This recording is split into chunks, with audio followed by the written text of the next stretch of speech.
Hello everyone, welcome to Diya's daily blog. আগের ব্লগে আমি বলেছিলাম এই মার্কেটের কথা। আজকে আমি তোমাদের বলবো সেই মার্কেটে গিয়ে আমি কি কেনাকাটা করলাম আর কি কি দেখলাম।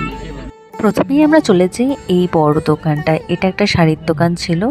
আমি গিয়ে ভেবেছিলাম হয়তো অনেক ধরনের ভ্যারাইটির শাড়ি এখানে পাওয়া যাবে, বাট গিয়ে প্রথমে দেখলাম যে এখানে যে ব্লাউজগুলো ওরা ডেমো হিসেবে রেখেছিল সেগুলো কিন্তু আমি অনলাইনেই অনেক অ্যাভেলেবেল দেখেছি, সেরকম কোনো স্পেশালিটি ছিল না।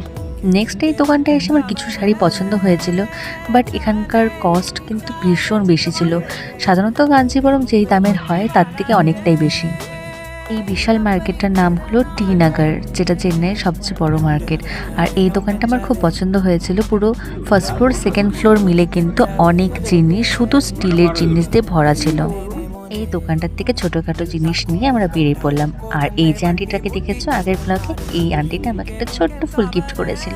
Thank you so much aunty. Next আমরা চলে আসি এই রেস্টুরেন্টে কিছু খাওয়ার জন্য। পরের ব্লগটা কিন্তু খুব তাড়াতাড়ি আসছে, দেখা হচ্ছে নেক্সট ব্লগে। ততক্ষণ দিয়াস ডেলিস ব্লগকে অনেক ভালোবাসা দিও। টাটা।